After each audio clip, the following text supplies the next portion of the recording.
Hello, everyone, and welcome to day 19 of this 30-day Living an Authentic Life Challenge. Today, we're going to have a conversation about prayer because I don't know how many of you decide when you face a challenges, what do you do? Because challenges come to give us some insight about who we are. And your first response, because we had a conversation about that, gives you greater insight about yourself. So how do you face a challenge? Do you fight? Do you flight? Or do you yield? Oh, there's something deep in each one of these elements, and they have their place. But the thing I want you to do before you encounter any of it is pray, because prayer will give you greater insight about which of these is best to take. So let's take fight, because a lot of people think that if I'm in the middle of a situation, I'm going to fight my way through, no matter what the challenge is.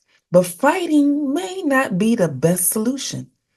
And you will know that if you ask God to give you some insight in prayer. Because prayer is simply having a conversation with heaven.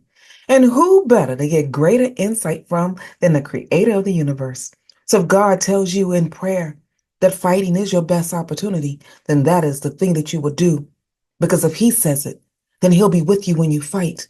You'll be able to fight your Goliath moments.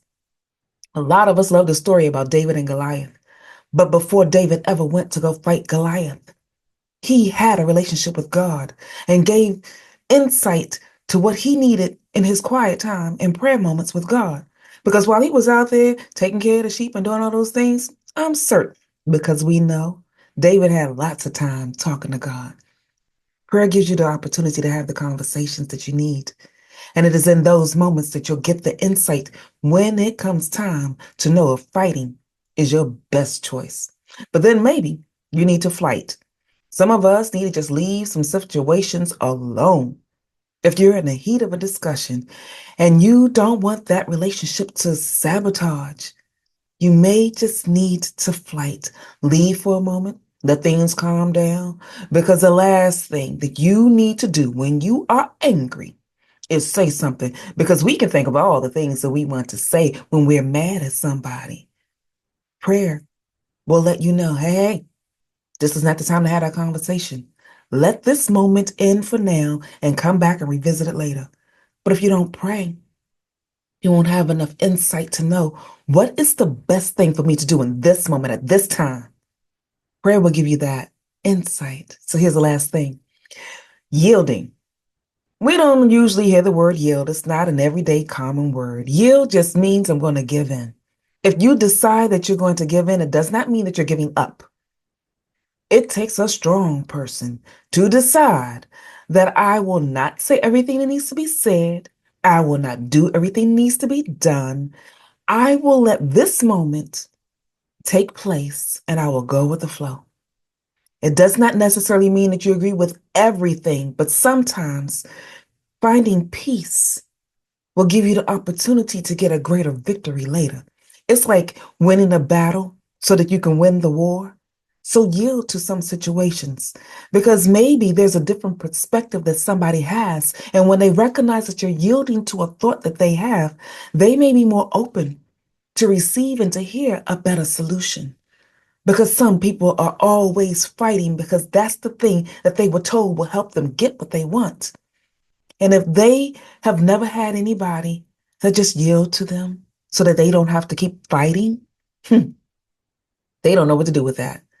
But the only way that you'll be able to truly yield to a situation is by getting true clarity from God. I'm reminded of a story of one of my favorite characters in the Bible. Yeah, I got a couple. But one of them is Joshua. Joshua was a military strategist. He fought the Battle of Jericho. For those of you in church, you got that whole song, Joshua fought the Battle of Jericho, Jericho. Yeah, that part. Joshua had, in the 40 years that the children of Israel were wandering around in the desert, fought many a battles. So he was a military genius. He knew how to structure his warriors in such a way that the battle can be won. And Joshua also was somebody that prayed.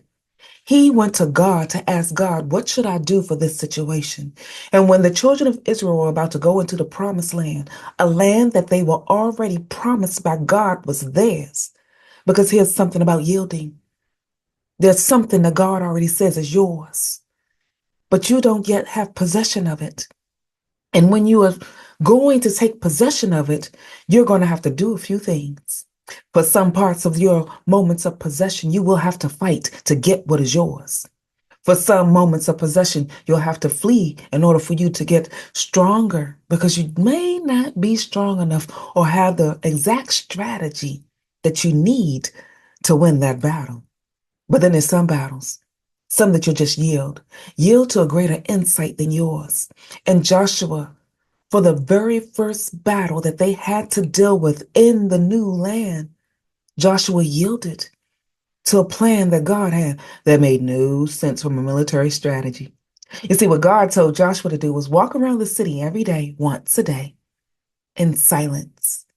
Now, how many of you, knowing that you're in the middle of a battle, knowing that you got a war that you're trying to win, can do it in silence?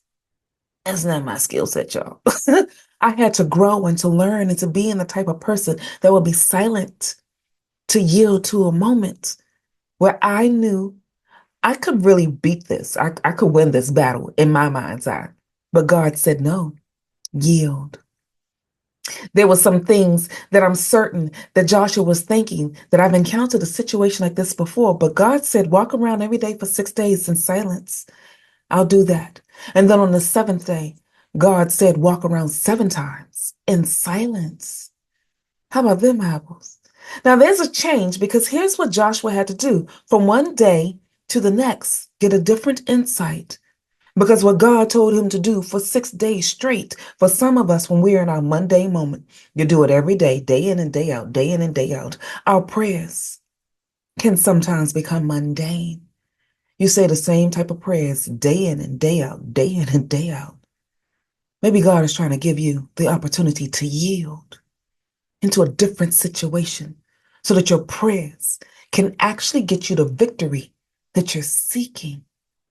So when Joshua yielded to God in prayer, did the strategy that God gave him, oh, he fought the battle of Jericho and won. There is something that God wants you to do in prayer, because prayer is a conversation with heaven. And conversations happen 2 ways.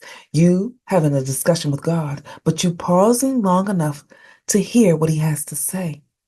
So, day 19, prayer.